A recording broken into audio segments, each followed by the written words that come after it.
அளவற்ற அருளாளனும் நிகரற்ற அன்புடையனுமாகிய ஏக இறைவனின் திருப்பெயரால் ஆரம்பம் செய்கிறேன். இந்த உலகத்திலே ரொம்ப பழமையான எலிமெண்ட் எதுன்னு தெரியுமா? இந்த உலகத்திலே ரொம்ப பழமையான எலிமெண்ட் சொல்லுவாங்கல்ல, ரொம்ப பழசு. சயின்ஸ் கண்டுபிடிச்சது ரொம்ப பழமையான எலிமெண்ட் நம்ம யூஸ் பண்ற தண்ணி தான். இது எங்கேருந்து வந்துச்சு சரியான ஆய்வு கிடையாது. தண்ணின்னு சொல்லுவோம், நம்ம குடிக்கிறோம்ல தண்ணி, H2O. முதல்ல எடுத்துக்கிட்டீங்கன்னா திருக்குறளை பார்த்தீங்கன்னா திருவள்ளுவர் சொல்லுவார், நீரின்றி அமையாது உலகுன்னு சொல்லி ஆரம்பிப்பார். அப்படியே போயிட்டீங்கன்னா இந்த ஒரு பொய்யான ஒரு கோட்பாடை உருவாக்கின ஒருத்தர் இருக்கார், சார்லஸ் டார்வின் சொல்லி, குரங்குலேருந்து மனுஷன் வந்தான்னு சொல்லி. அவரோட அந்த புக்கில் இருக்கும், த ஆரிஜின் ஆஃப் ஸ்பீசியஸ் சொல்லக்கூடிய ஒரு புக்கில் ஒரு உயிரினங்கள் எப்படி ஆரம்பிச்சு சொல்லி எழுதும் போது எழுதியிருப்பாரு. அது முதல்ல தண்ணீர்ல இருந்தா ஆரம்பிச்சு சொல்லி எழுதியிருப்பாரு. ஆரிஜின் ஆஃப் ஸ்பைசஸ் சொல்லி கூட அந்த புக்கில் நல்ல வேலை ஒரு ஆரிஜின் ஆஃப் லைஃப்னு சொல்லி எழுதல, அப்பயும் மாட்டி இருந்திருப்பார் போல. ஆரிஜின் ஆஃப் ஸ்பைசஸ், உயிரினம் எப்படி பரிணாம வளர்ச்சி அடைஞ்சுன்னு சொல்லி தான் அந்த புக்கில் எழுத ஆரம்பிச்சிருப்பாரு. அது படிப்படியாக போயிருக்கும். பிற்காலத்தில் அது பல பேரால் பொய்ன்னு சொல்லி நிரூபிச்சிட்டாங்க. அது ஆரம்பத்துல இருந்து அது பொய் தான். இறைவன் இந்த நேர்த்தியா படைச்சிருக்கான். இறைவன் தண்ணியை சொல்லி காட்டுறான், நான் தான் இறக்கணும்னு சொல்லி தன்னுடைய திருமறை திருக்கோல தண்ணீரை பத்தி சொல்லி காட்டுறான் இறைவன். இந்த தண்ணி தான் இருக்கிறதுலே யூஸ் பண்றதுலேயே உலகத்திலேயே மிக ஓல்டஸ்ட் எலிமெண்ட். நம்மளனா நெட்ல வேணா சர்ச்சில் வேணா நெட்ல போட்டு பாருங்க, வரும். அதான் கூகுளில் சர்ச் பண்ணாலும் அதுதான் வரும். இந்த தண்ணியை பார்த்தீங்கன்னு வச்சுக்கோங்க, மிக அற்புதமான ஒரு படைப்பு. நம்ம அன்றாட யூஸ் பண்றோம், லிட்டர் கணக்கில் செலவு பண்றோம். அது மட்டும் நம்ம உடல் ஒரு வேர்வையா தண்ணி தான் வெளியே வருது. வெளியே நம்ம அன்றாட வாழ்க்கையில பின்னி பிணைஞ்சு இருக்கக்கூடிய ஒரு விஷயம். நம்மளுக்கு மட்டும் இல்லை, மரம், செடி, கொடிகள், இந்த உலகம் எல்லாத்துக்குமே. செடிக்கு போட்டோசிந்தசிஸ் தேவைப்படும். மரங்கள்லாம் வளருது, செடிகள் இருக்கு, அதுக்கு போட்டோசிந்தசிஸ் சொல்லக்கூடிய ஒரு இதுல தண்ணீர் தேவை. உயிரினங்களுக்கு எந்த உயிரினமா இருந்தாலும் தண்ணி தேவை. அது சின்னதா இருந்தாலும் சரி, கண்ணுக்கு தெரிஞ்சதா இருந்தாலும் சரி, கண்ணுக்கு தெரியாத இல்லாம இருந்தாலும் சரி. இந்த H2O சொல்றோம்ல, 2 ஹைட்ரஜன் 1 ஆக்சிஜன். இந்த மாலிகுல் நம்மளாம் பார்த்தீங்கன்னா சொல்லி, இந்த மாலிகுல் சீக்கிரமா ஒன்று சேராது ரெண்டும். H2O சொல்ல போனா அது ரொம்ப லேசான மாலிகுல், ஹைட்ரஜன் சொல்லுவாங்க. நீங்க இந்த டேபிள்லாம் பார்த்துருப்பீங்கன்னு நினைக்கிறேன், கெமிஸ்ட்ரி புக்ல பீரியாடிக் டேபிள் சொல்லி இருக்கும், தெரியுமா? பார்த்துருக்கீங்களா? புக்கில் அந்த பக்கமே ஃபார்மாட்னு சொல்லுவீங்கன்னு நினைக்கிறேன். பீரியாடிக் டேபிள்ல ஃபர்ஸ்ட் இருக்கிறது ஹைட்ரஜன் தான் இருக்கும். பீரியாடிக் டேபிள் ஓரத்துல அப்படியே ரைட்டு கார்னர் ஓரமா போனீங்கன்னா ஆக்சிஜன் இருக்கும். ஏன்னா அதோட எலக்ட்ரான், புரோட்டான், நியூட்ரான் சொல்லுவாங்க பீரியாடிக் டேபிள. நீங்க எத்தனை பேர் சயின்ஸ் குரூப் படிச்சிருக்கீங்க?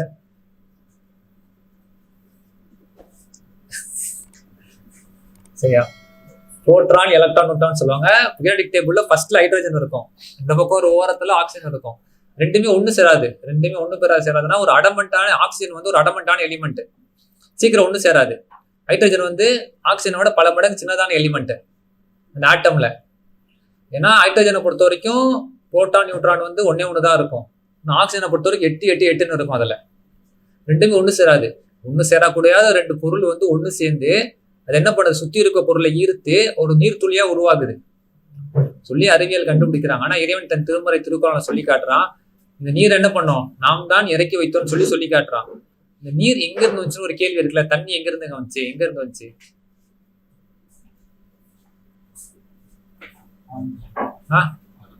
வானத்துல இருந்து. அதுக்கு முன்னாடி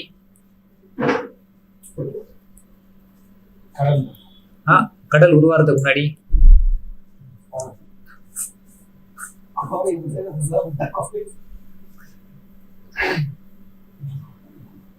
பிக் பேங் முன்னாடி இருந்து வந்துச்சுன்னு சொல்லுவீங்களா? தெரியல. உண்மையா இதான் கேள்வி. நீங்கள் மட்டும் இல்ல, அறிவியலுக்கும் தெரியல. அதான் உண்மையான கேள்வி. நீர் எங்க இருந்து வந்துச்சுன்னு தெரியல. இதுதான் பதில். இறைவன் சொல்றான், நாம் தான் இறக்கி வைத்தோம்னு சொல்றான். எப்படி இறக்கி வைத்தானோ பெரிய அத்தாச்சி ஒண்ணு, அதை மதுரமா ஆக்கி வச்சிருக்கான் இறைவன். தன் திருமலை சொல்லுகிறான், நீங்க குடியக்கூடிய நீரை நாங்க என்ன பண்றோம், மதுரமாக ஆக்கி வச்சிருக்கோம். இதை உப்பானதா ஆக்கி வச்சுதான் உங்களால குடிக்க முடியுமான்னு கேட்கறான். உலகத்துல கடல் எத்தனை பகுதி இருக்கு? நிலம், கடல் எவ்வளவு? 3 பகுதி நிலம், 70% கடல். கடல்ல தண்ணி என்ன தண்ணி இருக்கு? உப்பு தண்ணி. எந்த தண்ணி அதிகமா எவாபரேட் ஆகி மேல போகும்? நல்ல தண்ணியா உப்பு தண்ணியா? கடல் தண்ணி தான் எவாபரேட் ஆகி என்ன பண்ணும், மேல போகும். மேல போன உடனே இறைவன் இயற்கையா ஒரு ரிவர்ஸ் ஆஸ்மோசிஸ் மேல வச்சிருக்கான். என்னதான் எவாபரேட் ஆனாலும் அந்த கடல் தண்ணியில இருக்க அந்த உப்பு மேல போகாது. உப்பு மேல போகாது. உப்பு ஏன் மேல போகாதுன்னா, உப்பு வந்து கடினமான எலிமெண்ட் சொல்லுவாங்க. அதை உப்பளத்தை போய் பார்த்துக்கலாம். உப்பளம் தயாரிக்கிற இடம் இருக்கா? தூத்துக்குடி திருநெல்வேலி சைடில் போனா பாப்பீங்க. என்ன பண்ணுவாங்கன்னா, ஃபர்ஸ்ட் கடல் தண்ணி வந்து ஊற்றுவாங்க. ஊற்றி இது பண்ணுவாங்க. அப்படியே இந்த வெயில் என்ன பண்ணும், தண்ணி காஞ்சி தண்ணி மேல போயிடும், உப்பு அங்கே இருக்கும். அப்படிதான் உப்பு வந்து தயாரிக்கிறது என்ன பண்ணுவாங்க, நல்ல தண்ணி மேல போயிடும், உப்பு கீழே வந்துடும். அன்றாட நம்ம பயணப்படும் உப்பு இப்படிதான் நம்ம வருது. அதனால இறைவனோட படைப்பை பாருங்க. உப்பு என்ன பண்ணும், கீழே தான் இருக்கும். நல்ல தண்ணி மட்டும் தான் என்ன பண்ணும், மேல போய் மேல ஒரு ரிவர்ஸ் ஆஸ்மோசிஸ் ஆகி, இன்னும் சொல்ல போனா மேகம் இருக்குல்ல, மேகம் காத்து மாதிரி பறக்குது. அந்த மேகத்துல நாசா சொல்றாங்க, அந்த 1 கிலோமீட்டர் உள்ள மேகத்துல வந்து கிட்டத்தட்ட 10,000 ட்ரில்லியன் தண்ணி அதுல இருக்கான்.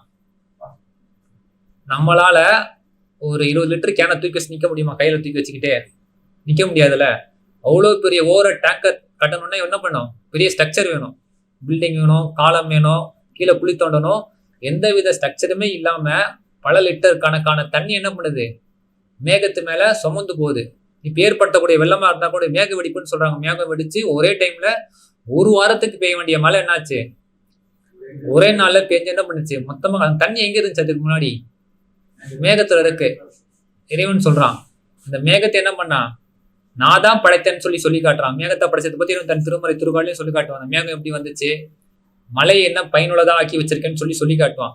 ஆக இவ்வளவு மதுரமான ஒரு தண்ணிய இவ்வளவு பெரிய ஒரு ப்ராசஸ்ல போய் என்ன பண்ண, திருப்பி நம்மளுக்கு தான் வருது. நம்மளுக்கு வந்து நம்மளுக்கு பயன்படாத போக தண்ணி திருப்பி எங்க போகும், கடலுக்கு போய் திருப்பி என்ன ஆகும், திருப்பி ஒரு ரிவர்ஸ் ஆஸ்மோசிஸ் ப்ராசஸ் ஆகி திருப்பி என்ன பண்ணும், ஒரு சுழற்சி முறையை பாருங்க. அந்த உப்பு மட்டும் போகாது, நல்ல தண்ணி மட்டும் தான் மேல போகும். தண்ணி மட்டும் தான் மேல போகும், எவாபரேஷன் ஆகும், கண்டென்சேஷன் ஆகும், திருப்பி என்ன பண்ணும், மழையா நம்ம பூமிக்கு என்ன பண்ணும், திருப்பி வரும். ஆக இது இறைவனோட மிகப்பெரிய அருட்கொடையில ஒன்று. அன்றாட நம்ம யூஸ் பண்றோம், தண்ணி குடிக்கிறோம், அன்றாட நம்ம தேவைக்கு எல்லாத்துக்கும் யூஸ் பண்றோம். தண்ணியை பார்த்தீங்களா, இந்த தண்ணியிலேயே pH லெவல் நிறைய இருக்கு. மனிதன் வந்து 7க்கு மேல போன pH லெவல் வந்து யூஸ் பண்ண முடியாது. ஆத்து தண்ணி, நதி தண்ணி, இது இன்னொன்று வந்து பியூரஸ்ட் ஃபார்ம் ஆஃப் தண்ணி இருக்கு. இந்த தண்ணி என்ன பண்றாங்க, தண்ணிய பல லட்சம் கோடி கணக்குல வந்து வியாபாரம் பண்றாங்க. ஹிமாலயால இருந்து இறக்கக்கூடிய ஒரு தண்ணியை வந்து பல லட்சம் கோடி கணக்கு வரைக்கும் வியாபாரம் பண்றாங்க. அது பியூரஸ்ட் எலிமெண்ட் சொல்லுவாங்க. சத்தான எலிமெண்ட் இருக்கக்கூடிய தண்ணி, அதை வந்து எலிமெண்ட் பண்ணி என்ன பண்றாங்க, வியாபாரம் பண்றாங்க. ஆக இறைவனோட அருட்கொடையில வந்து இறைவன் தன்னோட திருமறை திருக்குறள் சொல்லி காட்டேன். அருட்கொடை நான் சொன்னா நம்ம நம்மளால எண்ணி பார்க்க முடியாது. நம்ம அன்றாட பயணக்கூட தண்ணியை கூட நம்மளால என்ன பண்ண முடியாது, எண்ணி பார்க்க முடியாது. இவ்வளவு பெரிய படைப்பை படைச்ச இறைவன் யாரா இருக்க முடியும், ஒருவனாதான் இருக்க முடியும். இது ஒரு பக்கம். இன்னொன்னு, இதுல அறிவியல அத்தாட்சியான்னு கேட்டானா அத்தாட்சின்னு தான் சொல்லுவோம். அதெல்லாம் இது வந்து அத்தாட்சி. ஏன்னா அறிவியல் வந்து ஒரு கட்டத்துல போய் நின்றோம். அது எங்க போய் நிற்கும், 2 விஷயத்துல போய் நிற்கும். ஒண்ணு, எதுவுமே இல்லப்பா தானா உருவாச்சுன்னு சொல்லுவாங்க. இன்னொன்னு, இல்ல அதுக்கு பின்னாடி ஒரு மதிநுட்பமான ஒரு படைப்பாளன் இருக்கான்னு சொல்லி போய் நிற்கும். இந்த 2க்கும் மத்தியில அறிவியல் எதை அதிகமா தூக்கி பிடிக்கும்னா, 2வது விஷயத்தான் தூக்கி பிடிக்கும். ஃபர்ஸ்ட் விஷயத்தும் சொல்ல மாட்டாங்க யாருமே, இறைவனே இல்லப்பா எல்லாம் தானா உருவாச்சுப்பான்னு. இதுக்கு ஒரு மிகப்பெரிய உதாரணம் மிச்சியோ கோக்குன்னு ஒரு சயின்டிஸ்ட் இருக்காரு, தெரியுமா? மிக பிரபலியமான சயின்டிஸ்ட் அவரு, மிச்சியோ கோக்கு. கேள்விப்பட்டிருக்க மாட்டேன். ஜப்பான் கொரியா சார்ந்தது, ரொம்ப பிரபலியமான சயின்டிஸ்ட். இப்ப ஒரு ஏத்திஸ்ட் இருக்கார்ல, சேர்லயே உட்காந்துட்டு வருவாரு, தெரியுமா? அவர் பேர் என்ன, அவரு தெரியுமா? எல்லாருக்கும் தெரியுமா? ஸ்டீஃபன் ஹாக்கிங் எழுதின பல புக் இருக்கு. அதே லெவல்ல மிச்சியோ கோக்கு எழுதப்பட்ட புக்கும் அந்த மாதிரி அளவுக்கான சேல்ஸை வந்து வித்துருக்கு. அதோட அதிகமா வித்துருக்கு. த காட் ஈக்குவேஷன், அவர் ஒன்றும் சொல்லலை, இறைவன் இருக்கான்னு சொன்னாங்க, வேற ஒன்றும் சொல்லலைங்க. அவர் பேரை மறைக்கப்படக்கூடிய காரணம் வந்து இறைவன் இருக்கான்னு சொல்லிட்டாரு. அதுக்கான அறிவியல் ரீதியா பல விதமான அத்தாட்சிகளை வந்து முன் வச்சாரு. இன்றைக்கு நடக்கக்கூடிய உலகம் இதுதான் பண்ணி கொண்டு இருக்கு. அதாவது இறைவன் இல்லைன்னு சொல்லக்கூடியவர் என்ன பண்ணும், பிரம்மாண்டமா காட்டும். இறைவன் இருக்கான்னு சொல்லக்கூடிய அந்த அறிவியலாளர்கள் வந்து உலகம் வந்து காட்டவே காட்டாது. சார்லஸ் ஹாக்கிங் சொன்னா எல்லாரும் தலையாட்டுறீங்க, மிச்சியோ கோக்குன்னு சொன்னா த்ரில்லன்னு சொல்றீங்க. சமகாலத்துல வளரக்கூடிய மிகப்பெரிய விஞ்ஞானி அவரும் ஸ்ட்ரிங் தியரியை கண்டுபிடிச்சிருக்காரு. பிக் பேங் தியரி சொல்லக்கூடிய இந்த பேரண்ட வெடிப்பு வந்து திருப்பி நடந்து கொண்டே இருக்கு உலகத்துலன்னு சொல்லி கண்டுபிடிச்சிருக்காரு. இன்னும் பல விதமான அந்த காட் ஈக்குவேஷன் சொல்லி அதையும் எழுதியிருக்காரு. இந்த உலகம்லாம் எப்படி படைக்கப்பட்டிருக்கு, ஒன்றன் பின் ஒன்றாக ஒரு ஈக்குவேஷனா அப்படி நடந்துட்டு இருக்குன்னு சொல்லி அதை வந்து எழுதியிருக்காரு. இந்த புக்கெல்லாம் பல விதமான கணக்குல வித்துருக்கு.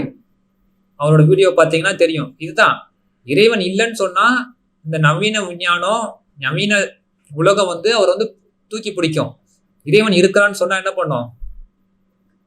அவர் வந்து அப்படியே இருப்பாரு, ஆனா பிரபலியமா காட்டாது. யூடியூப் சேனல்லாம் நீங்க தேடினாலும் கிடைக்காது. தேடினாதான் கிடைக்கும், சும்மா மேலெல்லாம் வரமாட்டாரு, ஆட்டோமேட்டிக்கா வரதில்ல. இதேதான் இப்ப மட்டும் இல்ல, இப்படியே கொஞ்சம் பின்னாடி போனா இதேதான் நடந்துச்சு. தாமஸ் ஆல்வா எடிசனா இருந்தாலும் சரி, அதுக்கு முன்னாடி இருந்த விஞ்ஞானிகள் நியூட்டன் தெரியுமா?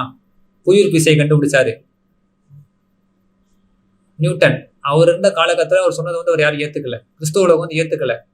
அவருக்கு மிகப்பெரிய தண்டனையும் கொடுத்துச்சு. ஏன்னா அவர் வந்து சொன்னது அறிவியல் தான். அந்த அறிவியல் பைபிளுக்கு எதிராக இருந்துச்சு. அந்த காலகட்டத்தில் இருந்த மிகப்பெரிய மார்க்கத்துக்கு பைபிளுக்கு எதிராக அந்த அறிவியலை சொல்லிட்டாரு. உலகம் வந்து தட்டை இல்லை உருண்டைன்னு சொல்லிட்டாரு. உலகம் தட்டை இல்லை, உலகம் வந்து உருண்டை, அது வந்து தன்னைத்தானே சுத்திட்டு வரல, சூரியனை இருக்கு, சூரியனை வந்து சுத்தி வருதுன்னு சொல்றாங்க. பைபிள் வந்து உலகம் தட்டைன்னு சொல்லி அந்த டைம் இருந்தது. என்ன பண்ணாங்க? அவங்களுக்கு தண்டனை கொடுத்தாங்க. இது வந்து அப்ப ஒன்றும் இல்லை, இப்பயும் அதேதான். இறைவன் ஒருவன் சொல்லக்கூடிய விஷயத்துல நீங்க எடுத்துக்கிட்டீங்கன்னா கண்டிப்பா சோதனை வரும், கண்டிப்பா எதிர்ப்பாங்க, கண்டிப்பா அதை வந்து மறைப்பாங்க. இறைவன் இல்லைன்னு சொல்றவங்களை மட்டும் என்ன பண்ணுவாங்க? இந்த உலகம் பிரபலியமாக்கும், ஃபேமஸ் ஆக்கும், அவரோட புத்தகங்களை பெருசா தூக்கி காட்டும். இதுதான் இப்பயும் நடந்து கொண்டிருக்கு. ஆக இறைவன் தன்னுடைய திருமறை திருக்குறளை வந்து இன்னும் பல விதமான எத்தனையோ விஞ்ஞானிகள் இருக்காங்க. நீங்க எடுத்து பார்த்தீங்கன்னா தெரியும். சயின்ஸ் யூடியூப் இருக்கு, கூகுள் சர்ச் இருக்கு, நீங்க போட்டு பார்த்தாலும் தெரியும். பல விதமான விஞ்ஞானிகளோட பேரு, மிகப்பெரிய விஞ்ஞானிகள் இருந்தாலும் அவங்க பேர் என்ன பண்ணாது, வெளியே வராது. கடைசியா ஒரு நோபல் பிரைஸ் கொடுத்தாங்க, 2024 நோபல் பிரைஸ் கொடுத்தாங்க பல விஞ்ஞானிகளுக்கு. அதுல ஒரு விஞ்ஞானி தான் டிஎன்ஏ பத்தி கண்டுபிடிச்சாரு. மனிதனோட உடம்புல வந்து குரோமோசோம் இருக்கும், ஆண்கள் கிட்டையும் பெண்கள் கிட்டையும் இருக்க குரோமோசோம் வந்து சேர்ந்து குழந்தையா உருவாகும் போது, உதாரணத்துக்கு சொன்ன போனா, உன்னைய பார்த்தா எப்படி பார்ப்ப? உன் மூஞ்சி பார்த்தா நம்ம அப்பாவோட மூஞ்சி மாதிரி இருக்கு, உன்னைய பார்த்தா எப்படி இருக்கும்? உன்னை தாத்தாவை பார்த்த மாதிரி இருக்கு, உன் தாத்தாவோட ஜாடா வந்து உனக்கு இருக்குன்னு சொல்றோம்ல. அந்த டிஎன்ஏ வந்து அது கடத்திட்டு வர்றது தெரியுமா? டிஎன்ஏ தான். தலைமுறையா நம்ம உடம்புல இருக்க நம்மளுடைய பரம்பரை விஷயத்தை கொண்டு வர்றது அந்த டிஎன்ஏ தான். அப்படியே தகவலா வச்சு கொண்டு வந்துகிட்டே இருக்கும். அந்த டிஎன்ஏ வந்து நம்ம உடம்புக்குள்ள எப்பயுமே, அதான் நம்மளோட படைப்பு காரணம். இப்போ உதாரணத்துக்கு சொல்ல போனா, நம்மளோட கை இருக்கா, கை எலும்பு எல்லாமே உருவாகிறதுக்கு என்ன காரணம்? டிஎன்ஏ தான். உங்க முடி இந்த மாதிரி இருக்கணும்னா அதுக்கு காரணம் டிஎன்ஏ. உங்களோட ஃபேஸ் இந்த ஒரு ஸ்ட்ரக்சர்ல இருக்கணும்னா உங்க அப்பா மாதிரி இருப்பீங்க. உன்னை பார்த்தா உன்னை மாமா மாதிரி இருக்கு, உன்னை பார்த்தா என்ன இருக்கு, உங்க தாத்தாவோட ஜாடை உன்ட்ட இருக்குப்பா, உங்க அம்மாவோட கண்ணு இருக்குப்பா, உங்க அப்பாவோட மூஞ்சி இருக்குப்பான்னு சொல்லுவாங்க தெரியுமா? அந்த இதெல்லாம் கொண்டு வரது காரணம் டிஎன்ஏ தான். உடம்புல எந்த கால்ல இருந்து தலைமுடி வரைக்கும் எல்லாமே, கல்லு, கிட்னி, இருதயம் எல்லாமே உருவாக காரணம் டிஎன்ஏ தான். அதுக்குள்ள எல்லா விதமான ஸ்ட்ரக்சருக்கான டிசைன் எல்லாமே இருக்கும். இப்ப நம்மளுக்கு வந்து கை உடஞ்சு போகுது, கை என்ன ஆகுது, கை வந்து எலும்பு வந்து உடஞ்சிருது. இப்ப எலும்பு உடஞ்சா அந்த இடத்துல என்ன தேவை? எலும்பு மட்டும்தான் வளரணும். எலும்பு உடஞ்சா அந்த இடத்துல எலும்போட விஷயம் மட்டும்தான் வளரணும். ஆனா டிஎன்ஏக்குள்ள என்ன இருக்குன்னா, மொத்த உடம்புக்கான எல்லா தகவலும் அதுக்குள்ள இருக்கும். மொத்த உடம்பு, இப்ப தோல் பிஞ்சு போச்சுன்னா அந்த இடத்துல என்ன வளரணும்? தோல் மட்டும் தானே வளரணும். எலும்பு உடஞ்சிச்சா அந்த இடத்துல என்ன வளரணும்? எலும்பு மட்டும் தான் வளரணும். முடி நம்ம கொட்டிடுச்சா அந்த இடத்துல என்ன வளரணும்? முடி மட்டும் தான் வளரணும். ஆனா அந்த மாதிரி டிஎன்ஏக்குள்ள ஸ்டக் இருக்காது. அந்த டிஎன்ஏக்குள்ள தகவல் எப்படி இருக்குன்னா, உடம்புக்குள்ள இருக்க எல்லா தகவலும் அதுக்குள்ள இருக்கும், ஒரு சிஸ்டம் மாதிரி.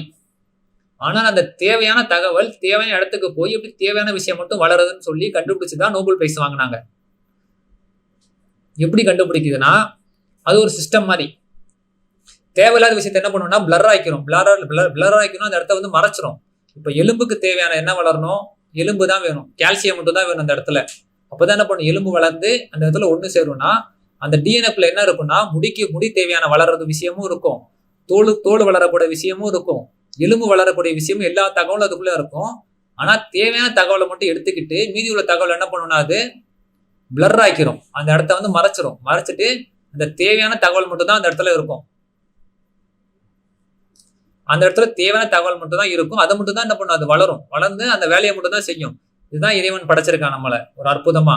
இதுதான் அவங்க கண்டுபிடிச்சாங்க அந்த சயின்டிஸ்ட். இப்ப எம்ஆர்என்ஏன்னு சொல்லுவாங்க. இந்த எம்ஆர்என்ஏ கண்டுபிடிச்சு மெசஞ்சர் ஆஃப் ஆர்என்ஏ சொல்ல போனா அதை கண்டுபிடிச்சு நோபல் பிரைஸ் வாங்கினாங்க. ஆக இப்படிப்பட்ட படைப்பு என்ன பண்ணிருக்கா இறைவன்? மிக அற்புதமா ஒரு துல்லியமா ஒரு கணக்கீட்டோட வந்து என்ன பண்ணிருக்கா இறைவன் வந்து படைச்சிருக்கான். அதான் திருமறை திருக்குறள் சொல்லி காட்டுறான், குழுகு வல்லா வாக்கது, இறைவன் ஒருவன் தான், அல்லாஹு சமது, அவனுக்கு இணை துணை யாருமே இல்லை, அவன் யாரும் பெறவும் இல்லை, யாராலும் அவனை பெறப்படவும் இல்லை, அவனுக்கு நிகராக யாருமே இல்லை. ஒரு துல்லியமான ஒரு கணக்கீட்டுல இந்த உலகம் மட்டும் இல்லை, நம்மளும் இயங்கி கொண்டுதான் இருக்கும். நம்மளோட முடியா இருந்தாலும் சரி, நம்மளோட நகமா இருந்தாலும் சரி, அன்றாட நம்ம பார்க்கக்கூடிய பல படைப்புகளா இருந்தாலும் சரி, நம்மளோட சார்ந்து வாழக்கூடிய பல எந்த படைப்பா இருந்தாலும் சரி, எல்லாமே என்ன பண்ணுவோம், துல்லியமான ஒரு கணக்கீட்டுல இயங்கி கொண்டு இருக்கும். அந்த இயங்கி கொண்டு கணக்கீடெல்லாம் படைச்ச ஒரே ஒருத்தன் தான் இருக்கான், த இன்டெலிஜென்ட் டிசைனர் சொல்லக்கூடிய நவீன அறிவியல் சொல்லக்கூடிய இன்டெலிஜென்ட் டிசைனர் ஒருவனா தான் இருக்க முடியும். பல பேரால இருக்க முடியாது. பல பேரா இருந்தா எல்லா கட்டமைப்பும் சீர்குலைஞ்சு போகணும் குர்ஆன்ல இறைவன் சொல்லி காட்டுறான். ஆக வாய்ப்பளித்த இறைவனுக்கு நன்றி கூறியவனாக என்னுடைய உரையை முடித்துக் கொள்கிறேன். அஸ்ஸலாமு அலைக்கும் வரஹ்மத்துல்லாஹி தஆலா வபரகாத்துஹு.